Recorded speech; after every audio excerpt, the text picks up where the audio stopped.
ನಮ್ಮ phone, TV, light ಇವಕ್ಕೆಲ್ಲ ಜೀವ ಕೊಡೋ ಆ ಶಕ್ತಿ ಯಾವುದು ಅಂತ ಎಂದಾದ್ರೂ ಯೋಚನೆ ಮಾಡಿದಿರಾ? ಬನ್ನಿ, ಇವತ್ತು ಆ ವಿದ್ಯುತ್ ಅಂದ್ರೇನು, ಅದರ ಹಿಂದಿನ ಸೀಕ್ರೆಟ್ ಏನು ಅಂತ ಏಕ್ದಮ್ ಸರಳವಾಗಿ ತಿಳ್ಕೊಳ್ಳೋಣ. ನೋಡಿ, ಸ್ವಿಚ್ ಹಾಕಿದ್ರೆ ತಕ್ಷಣ ಫ್ಯಾನ್ ತಿರುಗುತ್ತೆ, ಲೈಟ್ ಉರಿಯುತ್ತೆ. ಇದು ನಮ್ಗೆ ದಿನ ನೋಡೋ ವಿಷಯ. ಆದರೆ ಒಂದು ಕ್ಷಣ ಯೋಚಿಸಿ, ಆ ವಯರ್ ಒಳಗಡೆ ನಮ್ಮ ಕಣ್ಣಿಗೆ ಕಾಣಿಸ್ತಾ ಹಾಗೆ ಅಸ್ಲಿಗೇನಪ್ಪ ಹರಿತಿರುತ್ತೆ? ಈ ಪ್ರಶ್ನೆ ಇದೆಯಲ್ಲ, ಇದೇ ನಮ್ಮ ಇವತ್ತಿನ ಚರ್ಚೆಯ ಸ್ಟಾರ್ಟಿಂಗ್ ಪಾಯಿಂಟ್. ಸರಿ, ಆ ಪ್ರಶ್ನೆಗೆ ಉತ್ತರ ಬೇಕು ಅಂದ್ರೆ ನಾವು ಎಲೆಕ್ಟ್ರಿಸಿಟಿಯ ಏಕ್ದಮ್ ಮೂಲಕ್ಕೆ ಹೋಗ್ಬೇಕು. ಅಂದ್ರೆ ಅದರ ಅತಿ ಚಿಕ್ಕ ಬಿಲ್ಡಿಂಗ್ ಬ್ಲಾಕ್ ಯಾವುದು ಅಂತ ನೋಡ್ಬೇಕು. ಯಾವ್ದು ಗೊತ್ತಾ ಅದು? ಅದೇ ವಿದ್ಯುತ್ ಆವೇಶ, ಅಥವಾ ಸಿಂಪಲ್ ಆಗಿ ಚಾರ್ಜ್ ಅಂತೀವಲ್ಲ, ಅದೇ. ಹಾಗಿದ್ರೆ ಈ ಚಾರ್ಜ್ ಅಂದ್ರೇನು? ತುಂಬಾ ಸಿಂಪಲ್. ಇದು ಯಾವುದೇ ವಸ್ತುವಿನ ಒಂದು ಬೇಸಿಕ್ ಪ್ರಾಪರ್ಟಿ. ಒಂದು ಉದಾಹರಣೆ ತಗೊಳ್ಳೋಣ. ಒಂದು ದೊಡ್ಡ ನದಿ ಹೇಗೆ ಲಕ್ಷಾಂತರ ನೀರಿನ ಹನಿಗಳಿಂದ ಆಗಿರುತ್ತೋ, ಹಾಗೇನೆ ಕರೆಂಟ್ ಅನ್ನೋದು ಈ ಚಾರ್ಜ್ ಅನ್ನೋ ಚಿಕ್ಕ ಚಿಕ್ಕ ಕಣಗಳಿಂದ ಆಗಿರುತ್ತೆ. ಅಷ್ಟೇ, ಇದೇ ಇಡೀ ಎಲೆಕ್ಟ್ರಿಸಿಟಿಯ ಅಡಿಪಾಯ. ಈ ಚಾರ್ಜ್ ಇದೆಯಲ್ಲ, ಇದರಲ್ಲಿ ಎರಡು ಟೀಮ್ ಇದೆ. ಒಂದು ಪಾಸಿಟಿವ್ ಚಾರ್ಜ್, ಅದನ್ನ ಪ್ರೋಟಾನ್ಗಳು ಅಂತೀವಿ. ಇನ್ನೊಂದು ನೆಗೆಟಿವ್ ಚಾರ್ಜ್, ಇವು ಎಲೆಕ್ಟ್ರಾನ್ಗಳು. ನೆನ್ಪಿಟ್ಕೊಳ್ಳಿ, ಈ ಪ್ಲಸ್ ಅಂಡ್ ಮೈನಸ್ ಆಟದಲ್ಲೇ ಇಡೀ ಎಲೆಕ್ಟ್ರಿಸಿಟಿ ಮ್ಯಾಜಿಕ್ ಅಡಗಿದೆ. ಹಾಗಾದ್ರೆ ಒಂದೇ ಒಂದು ಎಲೆಕ್ಟ್ರಾನ್ನ ಚಾರ್ಜ್ ಎಷ್ಟಿರುತ್ತೆ? ಊಹೆ ಮಾಡೋಕ್ಕಾಗಲ್ಲ, ಅಷ್ಟು ಚಿಕ್ಕದು. ನೋಡಿ, -1.6 × 10⁻⁻19 ಕೂಲಂಬ್.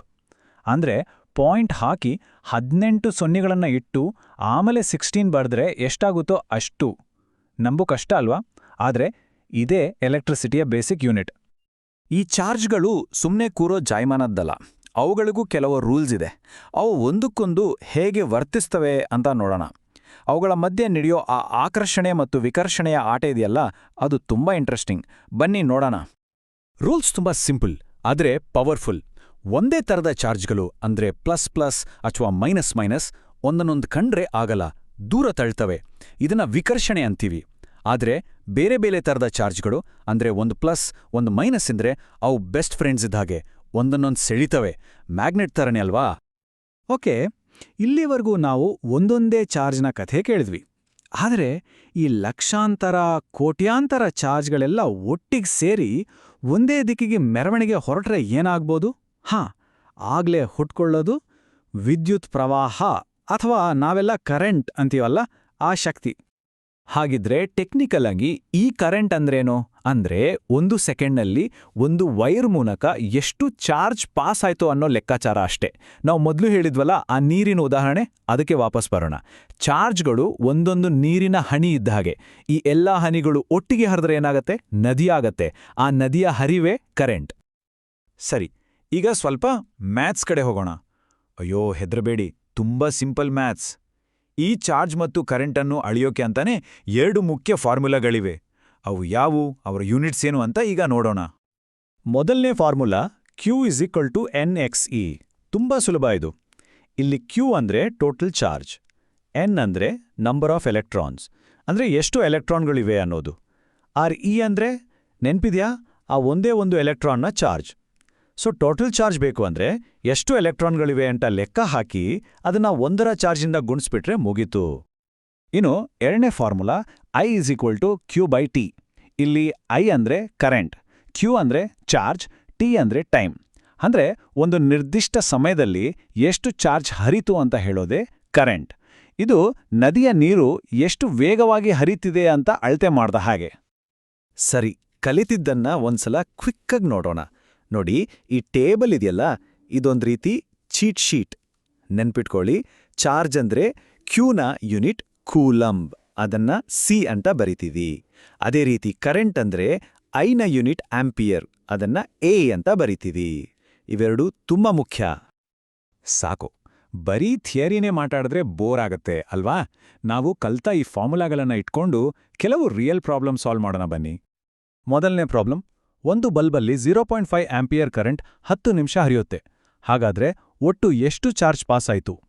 ನೋಡಿ, ಮೊದಲು 10 ನಿಮಿಷವನ್ನ ಸೆಕೆಂಡ್ಗೆ ಕನ್ವರ್ಟ್ ಮಾಡ್ಕೋಬೇಕು, ಅಂದ್ರೆ 600 ಸೆಕೆಂಡ್ಸ್. ಈಗ ನಮ್ಮ ಫಾರ್ಮುಲಾ Q = I × T, ಅಂದ್ರೆ 0.5 × 600. ಉತ್ತರ 300 ಕೂಲಂಬ್. ಅಬ್ಬಾ, ಎಷ್ಟು ಸಿಂಪಲ್ ನೋಡಿ. ಸರಿ, ನೆಕ್ಸ್ಟ್ ಪ್ರಾಬ್ಲಮ್ ಇನ್ನೂ ಇಂಟ್ರೆಸ್ಟಿಂಗ್ ಆಗಿದೆ. ಒಂದೇ ಒಂದು ಕೂಲಮ್ ಚಾರ್ಜಲ್ಲಿ ಎಷ್ಟು ಎಲೆಕ್ಟ್ರಾನ್ಗಳಿರ್ಬೋದು ಅಂತ ಲೆಕ್ಕ ಹಾಕೋಣ. ಇದನ್ನ ಕಂಡುಹಿಡಿಯೋಕೆ ಏನು ಮಾಡಬೇಕು? ನಾವು ನಮ್ಮ N=Q/E ಫಾರ್ಮುಲಾ ಉಪಯೋಗಿಸ್ತೀವಿ. ಅಂದರೆ ಒಟ್ಟು ಚಾರ್ಜ್ ಅಂದರೆ 1 ಕೂಲಂಬನ್ನು ಒಂದೇ ಒಂದು ಎಲೆಕ್ಟ್ರಾನ್ನ ಚಾರ್ಜ್ ಅಂದರೆ 1.6 × 10⁻⁻19 ನಿಂದ ಭಾಗಿಸ್ಬೇಕು. ರೆಡಿ? ಮತ್ತು ಉತ್ತರ ತಲೆ ತಿರುಗುತ್ತೆ ಕೇಳಿ. 6.25 × 10⁻18. ಅಪ್ಪಪ್ಪಾ, ಇದೇನಿದು ಇಷ್ಟು ದೊಡ್ಡ ನಂಬರ್? ಅಂದ್ರೆ 625 ಬರೆದು ಅದರ ಮುಂದೆ 16 ಸೊನ್ನೆಗಳನ್ನು ಇಡಬೇಕು. ಊಹೆ ಮಾಡಕ್ಕೂ ಕಷ್ಟ ಅಲ್ವಾ? ಕೇವಲ ಒಂದು ಕೂಲಂ ಚಾರ್ಜ್ನ ಹಿಂದೆ ಇಷ್ಟೊಂದು ಅಗಾಧ ಸಂಖ್ಯೆಯ ಎಲೆಕ್ಟ್ರಾನ್ಗಳ ಸೈನ್ಯವೇ ಇರುತ್ತೆ. ಇದೇ ನೋಡಿ ಎಲೆಕ್ಟ್ರಿಸಿಟಿಯ ಕಾಣದ ಪ್ರಪಂಚದ ಶಕ್ತಿ. ಸೊ ನಾವು ಒಂದು ಚಿಕ್ಕ ಎಲೆಕ್ಟ್ರಾನ್ನ ಚಾರ್ಜ್ನಿಂದ ಶುರು ಮಾಡಿ ಒಂದು ಕೂಲಂಬಲ್ಲಿರೋ ಕೋಟ್ಯಾನುಕೋಟಿ ಎಲೆಕ್ಟ್ರಾನ್ಸ್ಗಳವರೆಗೂ ಪಯಣ ಮಾಡಿದ್ವಿ. ಈಗ ಈ ಎಲ್ಲ ವಿಷಯಗಳನ್ನು ಮನಸ್ಸಲ್ಲಿಟ್ಕೊಂಡು ಕೊನೆಗೆ ಒಂದು ಪ್ರಶ್ನೆ. ಪ್ರಕೃತಿಯ ಅತ್ಯಂತ ಪವರ್ಫುಲ್ ಎಲೆಕ್ಟ್ರಿಕಲ್ ಶೋ ಅಂದ್ರೆ ಯಾವುದು? ಮಿಂಚು ಅಲ್ವಾ? ಹಾಗಾದ್ರೆ ಆಕಾಶದಲ್ಲಿ ಹೊಡೆಯೋ ಒಂದೇ ಒಂದು ಮಿಂಚ್ನಲ್ಲಿ ಎಷ್ಟು ಕೂಲಂ ಚಾರ್ಜ್ ಇರ್ಬೋದು ಅಂತ ಅಂದಾಜಿಸಕ್ಕಾಗತ್ತಾ? ಇದರ ಬಗ್ಗೆ ಸ್ವಲ್ಪ ಯೋಚನೆ ಮಾಡಿ ನೋಡಿ.